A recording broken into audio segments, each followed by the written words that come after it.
sobre as escrituras. Já que não temos mais os documentos originais, apenas cópias, e já que toda tradução é um tipo de interpretação e nenhum intérprete é infalível, é honesto falar que a Bíblia não contém nenhum tipo de erro, mesmo considerando ela palavra de Deus e verdadeira?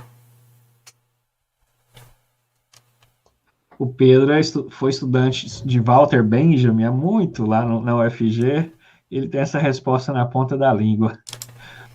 Mas quando a gente estuda teologia bíblica, há alguns critérios para comprovar a inerrância e eficácia das Escrituras quanto palavra de Deus, tá? Vamos citar alguns aqui. Um deles, o livro não foi escrito por uma pessoa só. A Escritura tem essa característica. Então, como que pessoas de épocas diferentes, de contextos diferentes, de culturas diferentes, de capital intelectual diferente, pegam Isaías da vida, se comparado com um outro profeta, por exemplo, Ageu, há um estilo literário totalmente diferente. Então, como que pessoas de épocas diferentes, de culturas diferentes, de locais diferentes, estão tratando de uma mesma unidade conceitual, de tema, uma mesma história, uma mesma narrativa que se vincula e forma um belo mosaico. Então, essa é uma característica que nos ajuda a mostrar a veracidade das escrituras. Um outro aspecto é a preservação disso ao longo da grande tradição da igreja, da história da igreja. A gente percebe como foi um trabalho de sangue, suor e lágrimas para preservar aquilo que é cânon bíblico, aquilo que não fazia parte da palavra de Deus enquanto Sagrada Escritura, sobretudo no momento do período patrístico, isso era um tema muito contundente. O aspecto objetivo do conteúdo literário da palavra de Deus é um aspecto de comprovação da veracidade das Escrituras.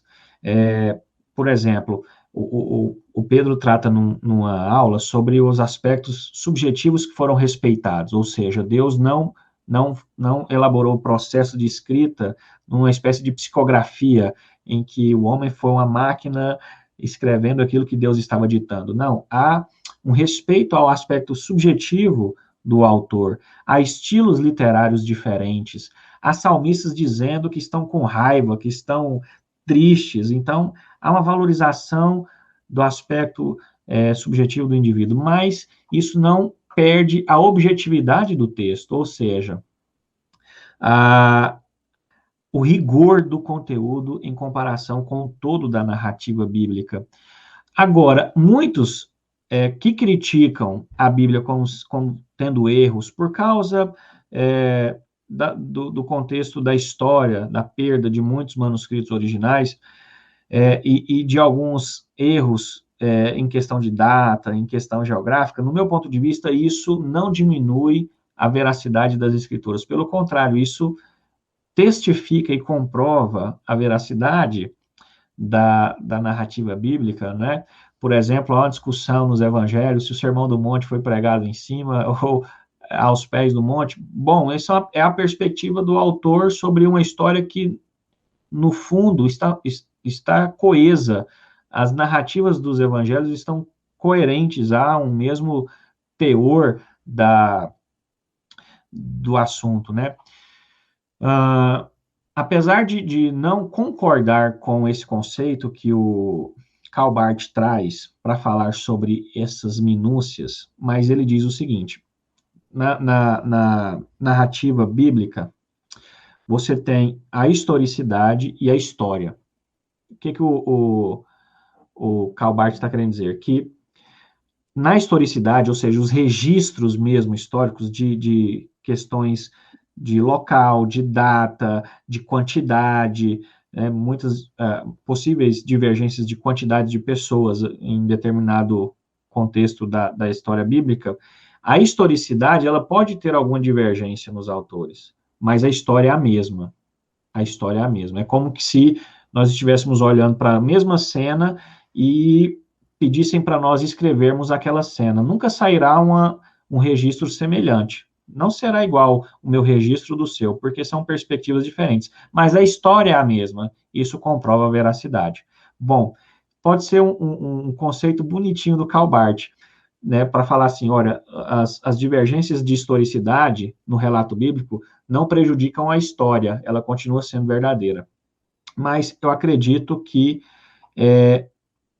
nós podemos caminhar por um erro ou por um caminho, uma trilha perigosa, pensar que as historicidades também, o registro da historicidade contém erros, né? Eu gosto de pensar no aspecto de prisma da subjetividade do autor escrevendo ali, né? São relatos de pontos de vista diferentes de uma história que é verdadeira. Então, alguns conjuntos de critérios na teologia bíblica nos ajudam a mostrar como a Bíblia é inerrante, é a palavra de Deus, né, apesar das críticas que ela sofreu ao longo da história, sobretudo após a modernidade. O Pedro, nessa parte final aí, ele fez igual o Gerhard dos Voss. Ele explicou um trecho para depois falar que estava errado. Vocês viram? Ele falou assim do Calbart, aí depois, não, mas tá errado. Isso aqui tá. Então, se vocês anotarem que gostaram, nossa, que diferenciação legal. Aí no final ele falou assim: joga tudo isso aqui fora, porque o Calbart não gostava da história. Mas eu vou partir, inclusive, dessa distinção, assim, porque é muito interessante. A teologia bartiana, ou teologia da crise, ou neo-ortodoxa, tem esse desprezo na história, por outros motivos, assim, né? Uma teologia muito existencialista, reagindo ao idealismo da época, a teologia liberal, e apostou em tensionar o ponto para o outro lado. Mas a gente... isso que querendo também se encaixar as críticas científicas da época. Exatamente. Né? Só que a gente, e como o Pedro terminou falando, nós não precisamos disso. E aí, voltando à pergunta que ela colocou, realmente nós não temos os autógrafos, os manuscritos originais, assim, o que o Pedro colocou a pena dele, ou o amanuense que ele contratou colocou a pena, a gente não tem esses mais. A gente tem um pedacinho do de João, que é o mais próximo do que a gente tem.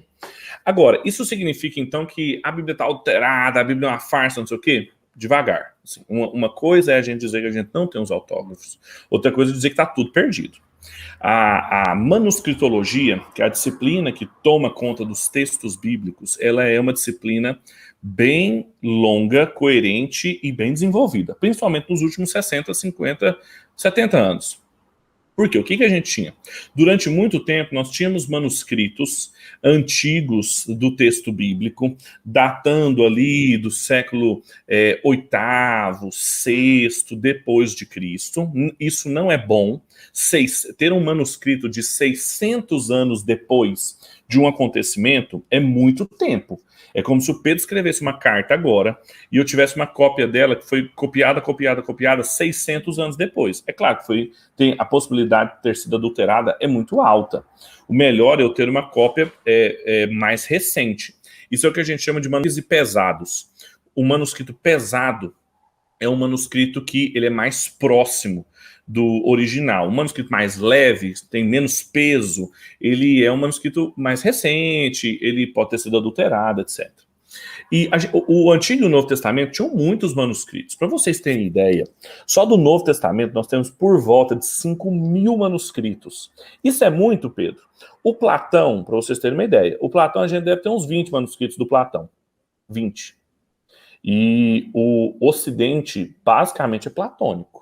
A história da filosofia inteira, são notas de rodapé da filosofia do Platão.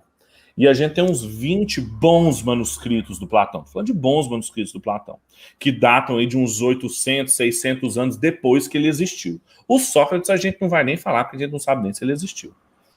O Novo Testamento, não. A gente tem 5.000 cópias, e principalmente depois de um achado arqueológico do século XX chamado Manuscritos de Qumran, uma região ali dos essênios, que acharam uma caverna com uma série de potinhos. Olha que coisa louca, se vocês não conhecem essa história, gente, vocês têm que conhecer. Tinha um beduíno andando ali no meio do deserto, ele jogou uma pedra dentro de uma caverna para saber se tinha algum bicho lá, para ele poder dormir ali por um tempo, e ele ouviu um pote quebrando. E ele falou assim, ué, barulho é esse? Quando ele chegou lá, tinha um monte de manuscritos bíblicos antiquíssimos, super conservados. E assim,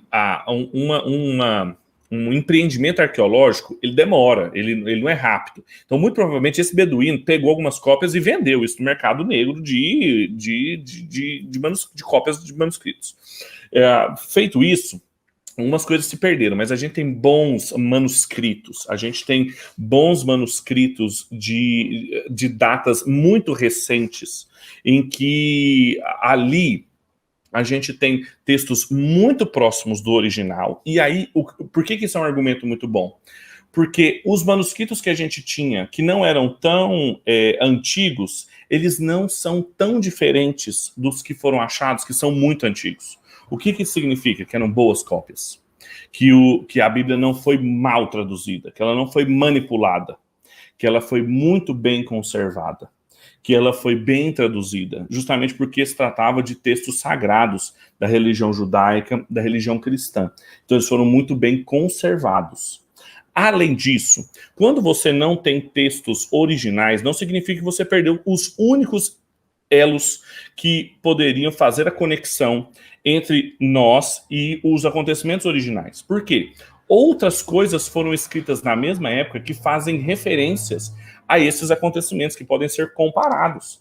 E tem livros e outros textos da mesma época que têm ressonância com os textos bíblicos, mesmo que a gente não tenha os originais e a gente tenha cópias desses textos que são da mesma época. Vou citar um exemplo para vocês do que eu estudei semana passada. Estou expondo Samuel na minha igreja, cheguei em Samuel no capítulo 11, e aí no primeiro versículo do capítulo 11 fala de um rei chamado Naás, e aí lá na caverna de Qumran, no rolo de Samuel, que descobriram um rolo que tinha Samuel inteiro quase conservado lá, tinha um versículo a mais do Samuel que a gente tem na nossa Bíblia.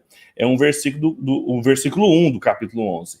E só que a gente não tinha esse versículo, não tinha nenhum manuscrito que tinha esse versículo, só que na obra do Flávio Joséfo tinha referência a ele. Só que ninguém achava esse manuscrito. E aí lá em Qumran acharam.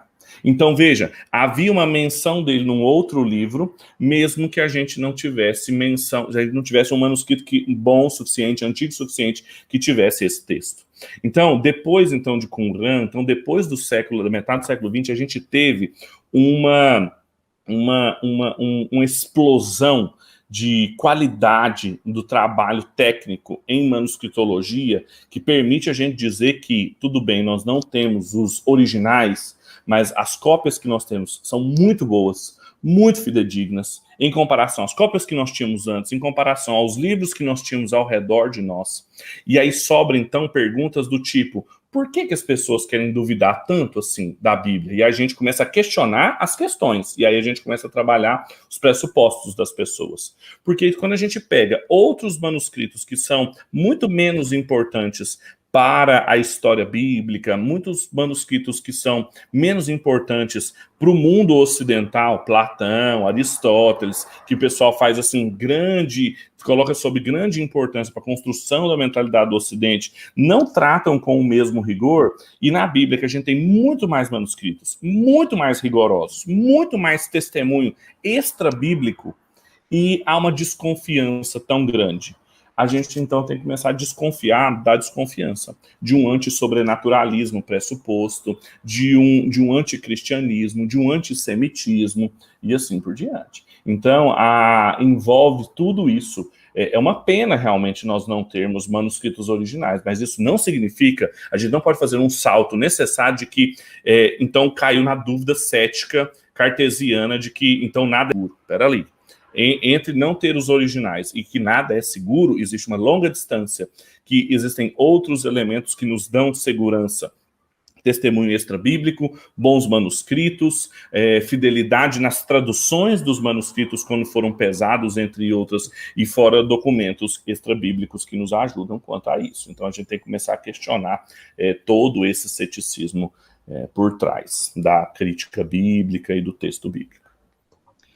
E Deus tem um senso de humor incrível, assim. A gente é preciso perceber isso. É como se Deus estivesse dizendo, tá aí um movimento de crítica literária, bíblica gigante, vamos deixar alguém descobrir os manuscritos antigos aí, para dar uma chacoalhada nesse movimento. Exatamente. Década de 40, 1940 isso acontece. É muito interessante que muitos teólogos liberais críticos da narrativa bíblica, da historicidade do texto bíblico, eles escreveram obras e obras criticando a escritura, e depois dessas descobertas, eles se viram numa encruzilhada, porque o trabalho deles veio por água abaixo. Muitas coisas que a manuscritologia descobriu a partir dos manuscritos do Mar Morto, de Qumran, colocaram em xeque o trabalho desse pessoal, né? Isso é muito interessante. Exatamente. O Rudolf Bultmann mesmo, o Rudolf Bultmann publicou o livro dele,